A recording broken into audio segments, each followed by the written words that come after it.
Success means many things to everybody.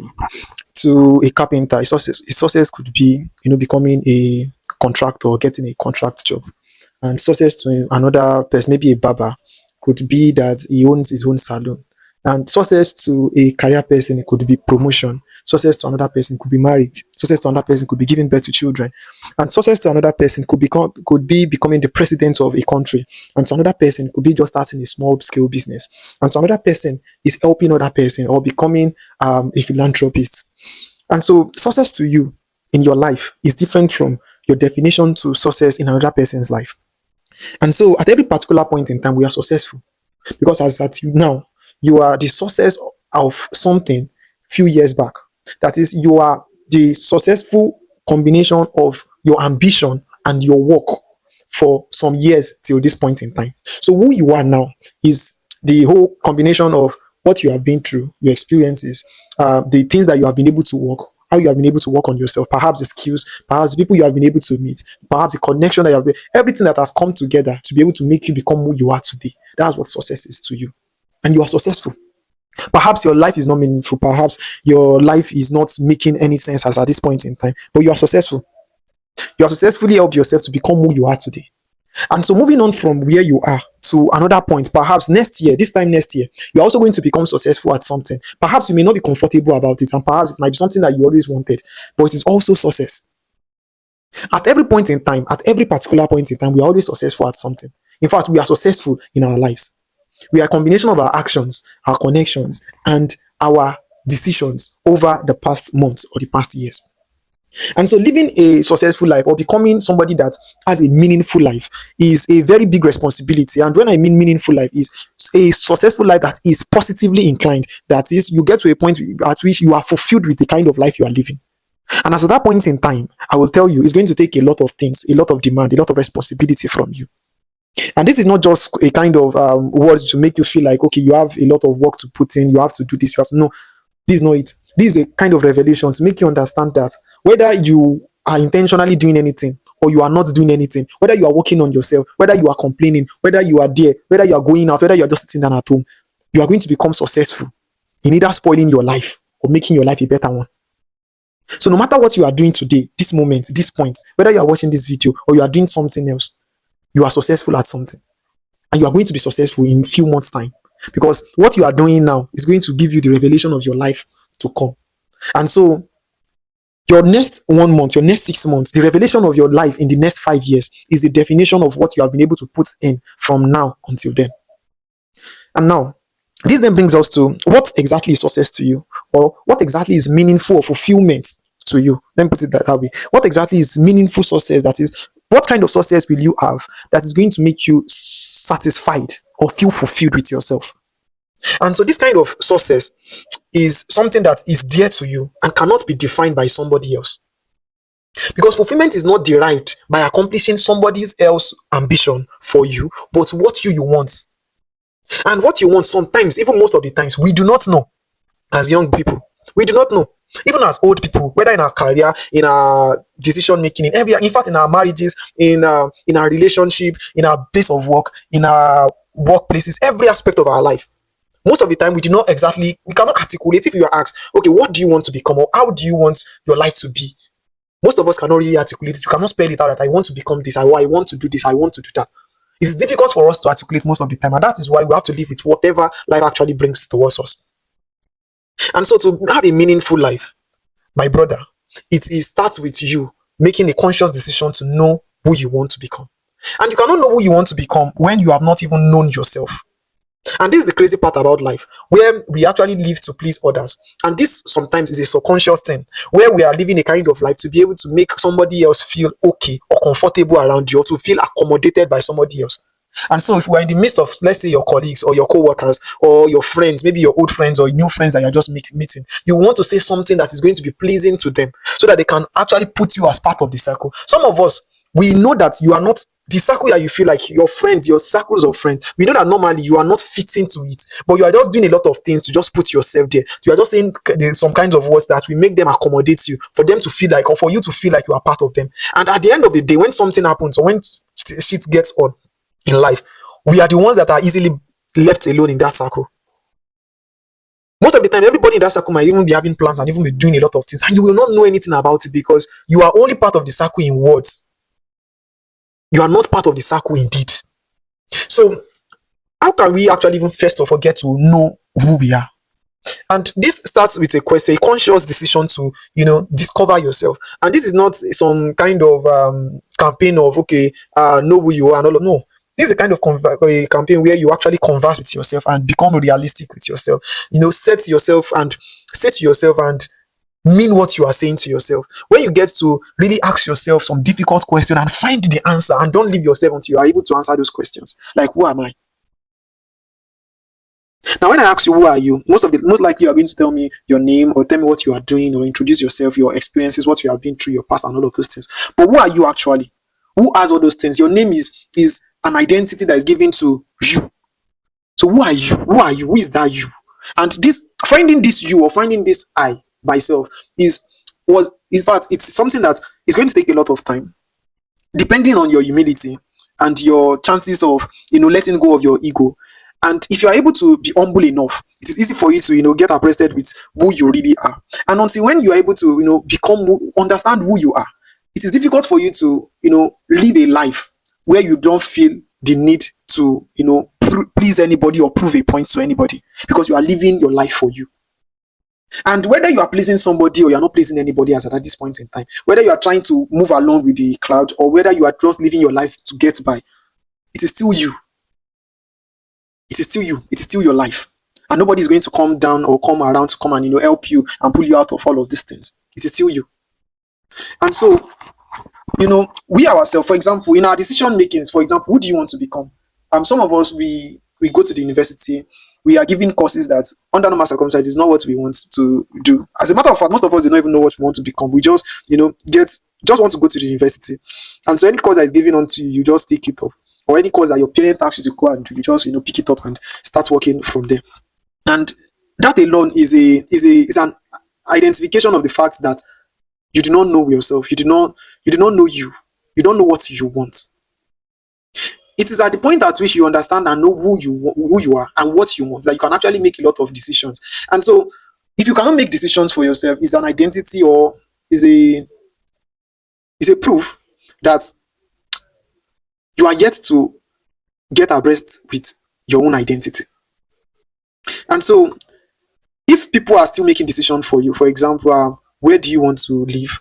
How do you want to live your life? What do you have to do? For example, you cannot advise yourself to do something. Under normal circumstances, you know what you ought to do and what you ought not to do. But if you still have to, go and meet people for advice, it's good.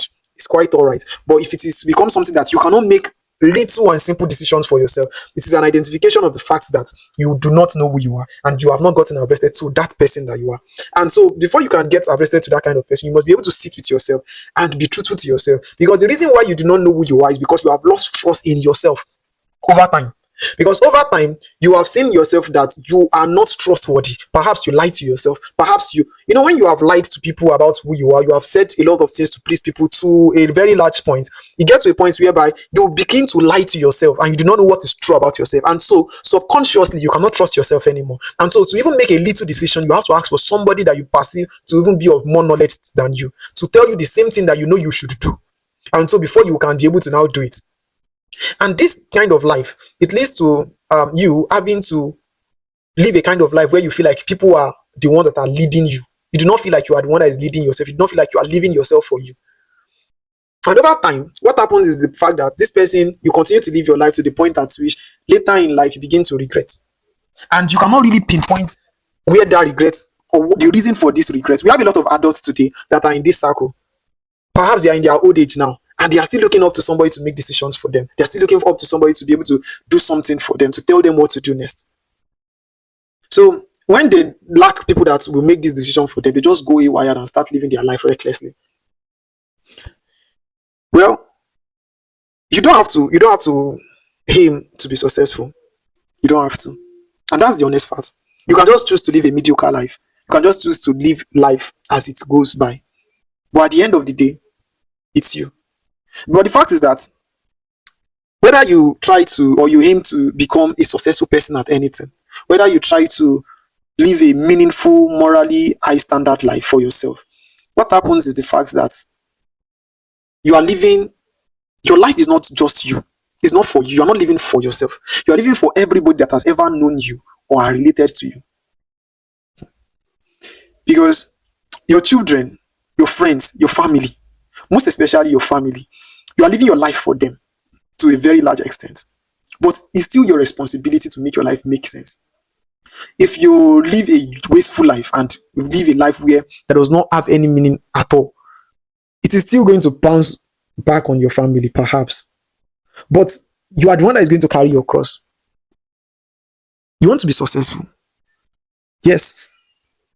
But do you know yourself? So how can you now get to understand or know yourself? So these are the things. This is what I tried doing for myself. So I called myself together and I'm like, okay, Imole, who are you? And then I just kept searching and searching and searching. And I was there for a few minutes and I was just there trying to, it just felt like layers of thoughts and thought, and I'm just trying to go deep and deep and deep and deep into my mind.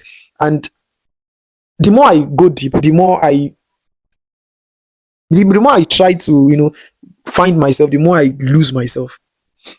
And so I tried as much as possible to answer the question of who am I? And then I realized that I am a God. I realized that I'm a God. And this realization changed my life. It changed my perspective, changed a lot of things about me. I realized that I came to the realization that Imole is a God, literally. And I do not mean this in a religious term where, you are like, but yes, I am a God. I can create things. And my life is like my major project. My life is the major thing that I have to show. So if I'm a failed God, then I will have a failed life. So my life is going to actually now make a show of whether I am actually a productive, good and useful God to the other gods on earth. You are God. Perhaps you don't know it yet. Perhaps you should just try to ask yourself. And perhaps you might actually get a different answer from mine. But I am a God. And this knowledge made me to begin to pursue life with a different perspective. You don't have to then begin to, follow through with what people are saying or listen to what everybody is saying. Or you just understand that your life is yours to, to move. For you are like the sailor of your ship. And so anyhow, you know that, once you have been able to get to know who you are, it is now easy for you to now understand or find a way to get where you want to become without having issues. So after I realized that I am a God, the next thing that I did was to now make a proper breakdown of where I am at the moment. Okay, Imole, where am I? What's my strength? What are my weaknesses? What are the things that I have around me? What are my opportunities around me? Just more like having a SWOT analysis. That this is my strength, this is my weakness, these are my opportunities, and these are my threats. And so I was able to, you should actually do that for yourself as well. Do a SWOT analysis of where you are. And it is easy for you. Once you have been able to identify yourself, it is now easy for you to detach yourself from any moral obligation from anybody. That is, you are no longer looking at yourself as your father's child or your father's daughter or your husband's wife, or you're looking at yourself as a being that's on its own, And so it is able, you are now able to now decipher your life and break down your life phenomenally, because it takes truth for you to even get to the point at which you understand exactly who you are. And you should be able to confront truth. And if ego and pride is in you, it is going to be difficult for you to understand and know who you are. And so if you're able to understand the fact that you are a God, or that you yourself, you are a being of importance that can create and can bring into existence, then that actually gives you a leverage on life. So you now begin to now break it down. What are your strengths? Then you see exactly through yourself without any form of deception. You see through yourself. And so seeing through yourself now gives you a form of confidence to be able to decipher your life around and within you. So you begin to, point out the fact that, okay, this part of my life, this is exactly what it is. This is the truth about my life. These are my strengths. Okay, I can speak English is a strength. I am a Nigerian is a strength. Okay, I am outside of the country. This is a strength for me. Or I'm an American, or I am a anything, whatever you are, you can begin to now look at all of those things as a strength rather than weaknesses. Because the same things that when you are, when you consider yourself as, if your identity is a citizen of Nigeria, then that identity itself can be your weakness. And if your weakness is your identity, then that is a problem. That's a very, very big problem. So what you have to do is to, now become, now I want to believe that at this point in time, you do not lie to yourself. And then you begin to look at yourself, your life very vividly. You look at yourself that, okay, I have a family, I have a good job, I have a skill. And perhaps if I do not have a skill, I have a phone or a laptop that I can use to learn a skill. I have this, I have that. Write down everything, be able to articulate everything, point it out to yourself, and be very, very honest with yourself about it. Write it out, plainly, and show it forth. Look at it and be sure that all these things are your truth. And then what are your weaknesses? Then you look at it that, okay, my weakness could be that I'm a party animal, or I am a smoker, or I am a drunkard, or I am a drug addict. You can look at your weaknesses and be honest with yourself for the very first time in your life and be like, okay, my life now, these are the things that are my weaknesses. Or the things that, now, your weaknesses are not the things that you lack. They are the things that you are doing but are not right with your identity. So, for example, if you look at yourself as a king, and then you see that you will now begin to realize that begging somebody, or for example, slaving away in another person's land is a weakness. Are we together? Now, it's going to be that slaving in another person's land is a weakness.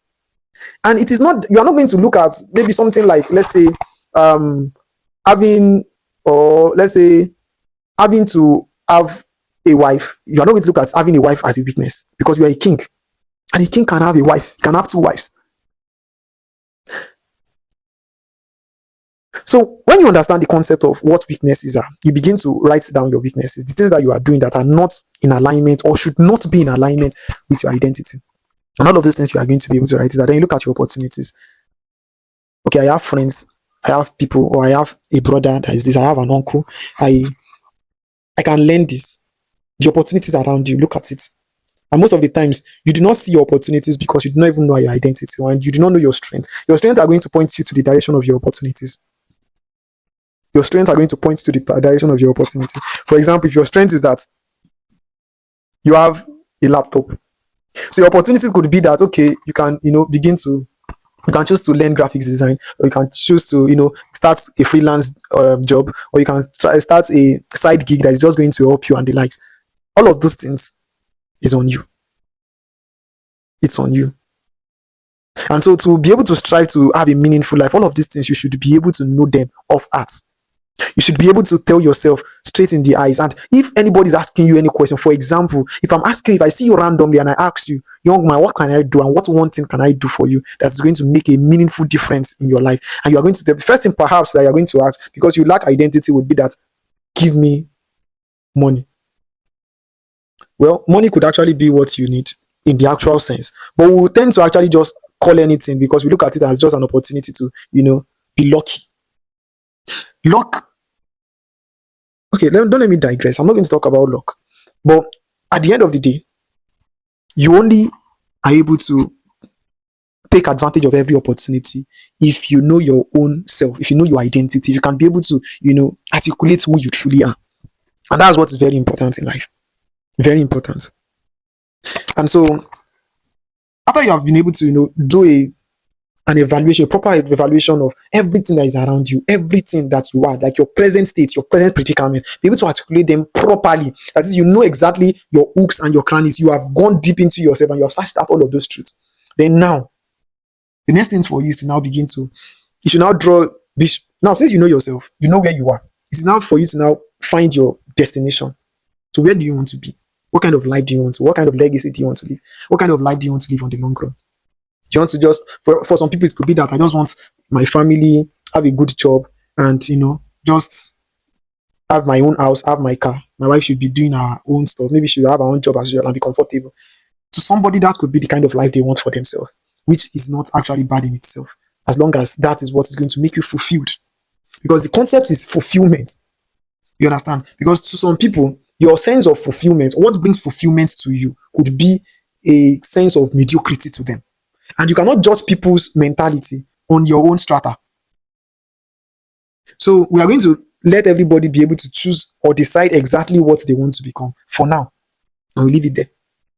So now you have been able to, say, okay, perhaps you say you want to take over the world. You want to, be the best in your field. Perhaps you want to, maybe you want to even travel out of the country and, live your life and maybe become a philanthropist, or you want to become the next Dangote or become the next $30. Whatever your ambition may be, whatever your goal may be, whatever any of these things may be, write it out. I'll be able to articulate it, that if anybody asks you on a random day that who do you want to become, what do you want to become, what kind of life do you want to live, you can easily articulate it properly without even having to, blink. You can be able to state it out. Perhaps you can actually maybe have a list of like 7 or 10 things that you want to achieve as your bucket list in life. And if you're able to, write out all of these things properly, then you can then have you now have a destination, an identity, and a present spot. So now it is now for us to now draw the line between your present spot and your destination. And that is where all of these things now come into play.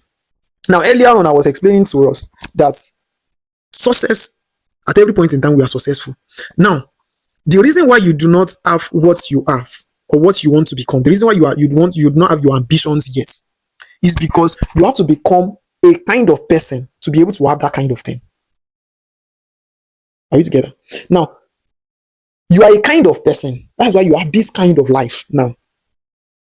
And so, because of the kind of person that you are now, you are having this kind of result now. To have that kind of result, that is your ambition, you have to become a kind of person. And so we are now going to begin to draw a plan to, working towards that your ambition. Are we together? Now, you have been able to give us an inventory of where you are at this point in time, your present predicament, whether you have a car, you don't have a car, whether you have only nothing, whether you have your jets that can fly you there easily. Whatever it is, you have given us an inventory. So now, what do we do? How can we find or fine tune you to be able to take you down to that kind of life? It is now in your hands. Now, you are not going to now sit back and begin to truthfully. And now, one thing about, making plans or trying to, decide on how you want to live your life to be able to accomplish a particular goal is the fact that we do not understand the concept of starting small. I also had this mistake. I think these past 2 years, this is like the major thing that I've actually come to learn is the concept of starting small. Some of us, we think of starting small, and our thought of starting small is actually big on its own. For example, if as a young lady, if you are asked that, okay, what do you want to, let's say like a young lady that wants to start a business or want to just venture into something, and you ask her, okay, let's say she wants to go into import and export. And so you ask her, okay, how can we do it? What do you think we can actually do it? You know that you do not have anything, you do not have the resources, you do not have anything to actually go by. And so in the absence of resources, you are going to have to substitute hard work and human power for it. In the absence of resources, you have to substitute hard work and human power, that is labor, for it. That is, if you don't have money to start a business, there is a way you will start that same business. But it's just that you are not humble enough to start it that way. That's just the fact. You are not humble enough. Your ego is on the way because you want to just start big, and so people will know you as a founder. You are comparing your present predicament with you are having the pride of your successful self with your present results. You're having the ego of somebody that has made it, and you have not actually made anything. So what we are going to then do is to be able to now find a way to be able to make this as realistic as possible. Now, you cannot start with something very small. For example, the lady that wants to go do exports and imports, for example, it could be that perhaps what she has to do is first of all look for the connections. And when I mean connection, it's not that you start bothering people or looking for people around you. Go online, start doing the work, look for people that is selling a particular product, find a way to look. If you get some people that are selling the particular products, whether within or outside of the country, then look for people that are also willing to buy it within or outside of the country. It is going to take a lot of work because you do not have the resources. You have to be able to learn to negotiate with them, find a way to draw the line about everything. You are going to make a lot of errors. You are going to make a lot of mistakes. Yes, that is the price that you have to pay for having no resources. And so after you have been able to get these two people, because it's going to take you a lot of time to be able to, a lot of energy, a lot of effort for you to be able to get somebody that is willing to now buy. And now you are going to have to stand as the middleman and let them understand that, okay, this is what we have, this is what we are selling. Perhaps let's say you are selling peanuts and you want to move them outside of the country, or you want to import it, so to say, and sell it to somebody else. Now this person have to have a glimpse of the fact that this thing is readily available, and then you too, you have to be very certain that this thing, because at the end of the day, all of these things, it is risky to, in fact, to start to want to pursue a kind of meaningful, fulfilling life is a risk on its own. But if you do not even want to pursue it, it is also a risk, because you only have a fair chance of making it and making a fulfilling life if only you pursue it. And if you do not pursue it, then you are just going to live a mediocre kind of life. And at the end of the day, you will blame everybody around you except you. You see, one of the advantages that comes with getting your identity known is the fact that you take full responsibility of everything around you. You understand? And this part of planning is that you have to now look at yourself as somebody you are responsible for. You have to look at yourself straight into the eyes, like somebody you are really responsible for. You're not going to look at yourself like, since it is me, it is easy for you to take advantage of anything that comes around you. It is easy for you to become tired. It's easy for you to look away. It is easy for you to, want to let things go and just let it slide. But if you look at yourself as somebody you are responsible for, you will have to force yourself to go to the gym. You have to force yourself to read the book. You have to force yourself to take all the skill. You have to force yourself to do everything. Because if you are responsible for yourself, if it is your child you are responsible for, you will make sure your child does it, whether it is convenient or not. And so you have to act like you are responsible for yourself. You don't have to live your life like it is your life. You have to look at yourself as somebody you are responsible for. And so if you are responsible for yourself, it gives you the ample opportunity to be able to get things done and get things done fast. So you're not going to be sitting and trying to, think and think and think and think. Boy, stand up away from there and go and do this. You know what you have to do. And so in doing things and in making things work, there is a difference between taking action and just being, and just making motion around. So for example, let's say you want to start a business. Let's say you have a business idea and you want to go into that business idea.